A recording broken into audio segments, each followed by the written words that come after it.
अवधूत चिंतन श्री गुरुदेव दत्त श्री स्वामी समर्थ महाराज की जय। नेहमीप्रमाणेच तुमचं आपल्या या विश्वास आणि अध्यात्म या चॅनलवरती अगदी मनापासून स्वामीमयाचं स्वागत आहे। स्वामी भक्त हो, आज मी पुन्हा एकदा छान अशा स्वामी प्रेरणा तुमच्यासोबत घेऊन आली आहे। त्यामुळे हा व्हिडिओ शेवटपर्यंत नक्की बघा आणि हो, व्हिडिओ आवडल्यास व्हिडिओला लाईक करा, शेअर करा आणि चॅनलला सबस्क्राईब करा। चला तर ऐकूया आजच्या सुंदर अशा स्वामी प्रेरणा। स्वामी भक्त हो, माणसाने घडून गेलेल्या गोष्टींचा विचार करण्यापेक्षा वर्तमान काळात जगायला शिकलं पाहिजे। कारण जे वाईट झालं ते कदाचित आपल्या नशिबात होतं आणि इथून पुढे जे होणार आहे ते आपल्या हातात असेल। कारण वाईटानंतर चांगला काळ हा नक्कीच असतो। आयुष्य म्हणजे सुखदुःखाचा खेळ आहे, मात्र माणूस हा सुखाचे क्षण लवकर विसरतो आणि दुःखाचे क्षण जगळत बसतो। यशाच्या शिखरावर चढताना अपयशाची एखादी पायरी येणारच, परंतु याचा अर्थ त्याच पायरीवरती रेंगाळत बसायचं असा होत नाही। अपयश आल्यानंतर तो आयुष्याचा एक भाग आहे असा विचार करून पुन्हा नव्याने उभं राहायचं असतं। कारण अपयशाच्या पाठोपाठ यश तुम्हाला नव्याने गवसणी घालण्यासाठी सज्ज झालेलं असतं।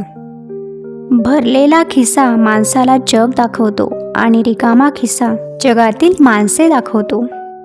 ज्याला 100 किलो धान्य हे उचलता येतं त्याला ते विकत घेता येत नाही, आणि ज्याला ते विकता येतं त्याला ते उचलता येत नाही। विचित्र आहे परंतु सत्य आहे। स्वामी भक्त हो, त्यामुळे हे लक्षात ठेवा, आपल्याला जे जे हवं ते आपल्याला लगेचच मिळायला लागलं, जगायला गंमत आणि देवाला किंमत राहणार नाही।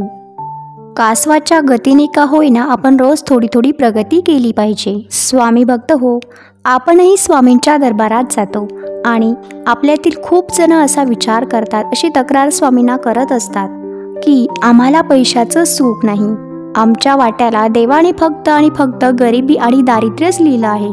आपण जो पैसा कमवतो तो आपल्याला काही पुरतच नाही आणि लक्ष्मी आपल्या घरी काही टिकत नाही। अशा लोकांसाठी स्वामी म्हणतात, मग तुम्ही कधी कधी नशिबाला दोष देतात तर कधी कधी पत्रिकेला दोष देतात आणि कधी कधी आमच्याकडेही शंकेने बघतात आणि कधी कधी स्वतःतलाच विश्वास गमावून बसतो। त्यामुळे आज आम्ही तुम्हाला अनमोल असे विचार सांगणार आहे। जर पटत असेल तर त्यावर विचार आवर्जून करा। स्वामी म्हणतात, हे बघा, तुमच्या नशिबात काय लिहिलं हे तुमच्यापेक्षा आम्हाला जास्त माहीत असतं, आणि जर काही गोष्टी तुमच्या नशिबात जरी नसल्या लिहिल्या तरी त्या तुम्हाला आम्ही मिळवून देऊ। त्यासाठी तुम्ही नामस्मरण करा, त्याच्यासोबत तुम्ही स्वामी मार्गात आहात म्हणजे नक्कीच तुम्हाला ज्या गोष्टी तुमच्या नशिबात नाही त्या देखील मिळणार आहेत। पण तुमची ही तक्रार की तुमच्याकडे पैसा टिकत नाही, तुम्हाला नशीब साथ देत नाही, त्यासाठी तुम्ही बाहेर पत्रिका बघण्यापेक्षा, इकडे तिकडे फिरण्यापेक्षा, स्वामी म्हणतात माझ्याकडेही बघण्यापेक्षा तुम्ही स्वतःच्या अंतर्मनात एकदा डोकावून बघा, आपलं काही चुकतंय का, आपण योग्य मार्गावरती आहोत का। तर हेही नसेल समजत तर आम्ही तुम्हाला मार्गदर्शन करू असं स्वामी आपल्याला सांगतात। त्या काळानुसार अन्न, वस्त्र, निवारा या 3च मूलभूत गरजा राहिल्या नाही। काळानुसार आपल्याला चालावं लागतं, परंतु प्रत्येक ठिकाणी आपण अथरून पाहूनच पाय पसरले पाहिजे। काही गोष्टींमध्ये स्वतःवरती आपण नियंत्रण ठेवलं तर नक्कीच आपले खर्च देखील कमी होतात। आपण नशिबाला दोष देणं सोडून देतो। स्वामी भक्त हो, बदलत्या काळानुसार आपण सर्वजण बदलत असतो। पूर्वीच्या काळी अन्न, वस्त्र, निवारा या 3च मूलभूत गरजा होत्या आणि त्यामुळे त्या लोकांच्या आयुष्यामध्ये सुख होतं, समाधान होतं। बदलत्या काळानुसार आपणही बदलायला हवं, परंतु आपल्याकडे ज्या गोष्टी नाही आणि त्यासाठी आपल्याकडे पैसे नाही तर आपण त्या गोष्टी मिळवण्यासाठी अतिशय अट्टहास करणं फार चुकीचं आहे। आणि मग या मोहामध्ये आपण आणखीच पैसा खर्च करतो आणि आपल्याकडे लक्ष्मी माता तरी कशी टिकेल। मग अशाने आपल्याला लक्ष्मी कमी पडणार नाही तर काय होणार, याचा विचार आपण स्वतःच केला पाहिजे। सगळ्यात चुकीच्या गोष्टी म्हणजे दिखावा करणं आणि अपेक्षांचं ओझं, यामुळेच लक्ष्मी माता आपल्या घरात टिकत नाही। या अपेक्षांच्या ओझ्याखाली आपण इतकं दबलो जातो की आपल्याला वर निघायला काही मार्गच दिसत नाही। मग आपण नशिबाला दोष देतो, पत्रिकेला दोष देतो आणि कधी कधी आपण स्वामींनाही दोष देतो। स्वामी आपल्या सोबत आहे, सगळ्यात मोठी आणि फार सुंदर गोष्ट आहे। स्वामी मार्गात आल्यावर आपण स्वामींच्या विचारांवरती चाललं पाहिजे। स्वामी आपल्याला काय शिकवतात त्या शिकवणीचा आपण अंमल केला पाहिजे। बदलत्या युगानुसार आपण बदल नक्कीच केले पाहिजे, परंतु आपण संयमाने विचारपूर्वक सर्व काही गोष्टी केल्या पाहिजे. नक्कीच आपल्या आयुष्यामध्ये देखील सुख समाधान येईल. स्वामी भक्त हो, जीवन जगत असताना काही ठिकाणी आपण बोललंच पाहिजे. आपण जर शांत बसलो तर काही जण आपला गैरफायदा घेतात. काही लोकांसाठी आपला स्वभाव हा आपण तिखटच ठेवला पाहिजे. कारण गोड लागणारा ऊस लोक चावून चावून खातात, परंतु तिखट लागणारी मिरची लवकर खाण्याची कोणी हिंमत करत नाही. त्यामुळे कधी कधी जर आपण मिरचीसारखं वागलो तर चुकीचे लोक आपला गैरफायदा घेणार नाही. आपण कोणाचं वाईट चिंतायचं नाही, परंतु याचा अर्थ असा नाही की आपल्यावर कोणी अन्याय करत असेल तर तो आपण सहन करायचा. प्रत्येकाला आपापल्या कर्माचं फळ नक्कीच मिळत असतं, परंतु कर्म म्हणजे कृती ही तर आपल्याच हातून होत असते ना.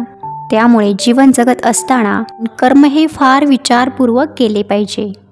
स्वामी भक्त हो, जाणून बुजून कोणालाही फसवू नये, कोणाच्याही भावनांशी खेळू नये, कारण कर्माचा हिशोब नक्कीच लागतो. परंतु जे आपल्याला त्रास देतात त्यांच्यापासून आपण 4 हात नेहमीच लांब राहिलं पाहिजे. आपल्या लोकांसाठी कुठे झुकण्याची वेळ आली ना तर आवर्जून झुकावं. आपल्या लोकांसाठी कुठे झुकण्याची वेळ आली तर आवर्जून झुकावं. पण प्रत्येक वेळेस जर आपल्याला झुकावं लागत असेल तर आपण तिथे मात्र थांबावं. कारण प्रत्येक वेळेस आपण झुकतो म्हणजे आपली किंमत शून्य होत असते. सवडीने आणि आवडीने नातं सांभाळणाऱ्या लोकांना ओळखायला शिकलं तर नक्कीच आपली फसवणूक या जगात होणार नाही. त्यामुळे अशा लोकांना ओळखायला आपण शिकलंच पाहिजे.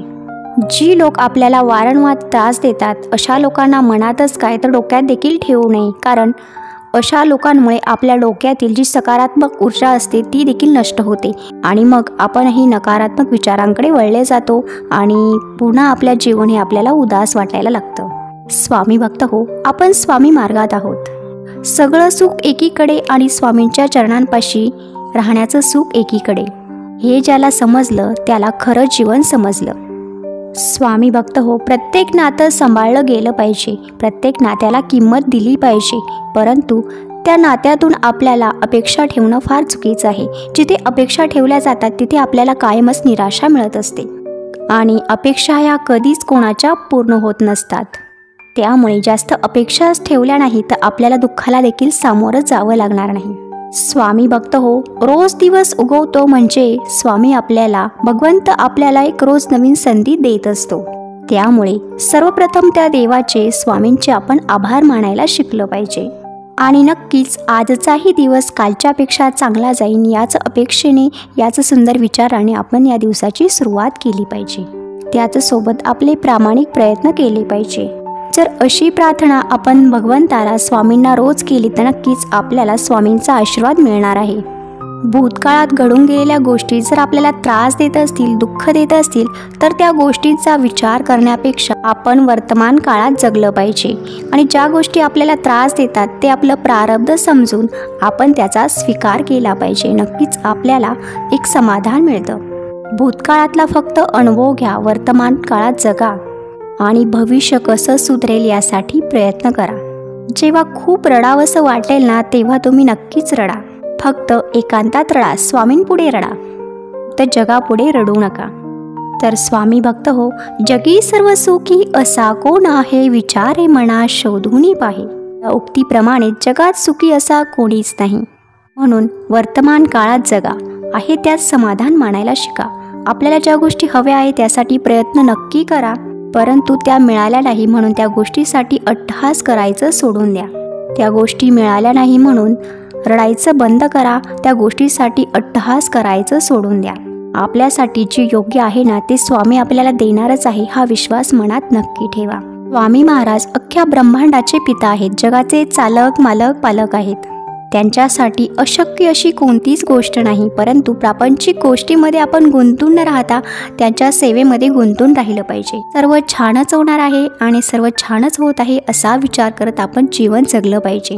विचारांमध्ये खूप ताकद असते. जेव्हा आपण चांगला विचार करतो, सकारात्मक विचार करतो, त्याच विचारांनी, त्याच प्रेरणेने आपण एखादा दिवस चांगला घालवण्याचा प्रयत्न करतो, त्या दिवसामध्ये चांगली कर्म करतो, तेव्हा हीच कर्म आपलं प्रारब्ध होतं आणि मग आपल्याला याचं सुंदर फळ देखील मिळत असतं. म्हणून स्वामी भक्त हो, दुःखामध्ये आपण स्वतःला आवरायला शिका. प्रत्येक वेळ जाणार आहे. वेळ कोणासाठी थांबत नाही, ती चांगली असो वा वाईट असो. म्हणून या गोष्टींचा नक्की विचार करा.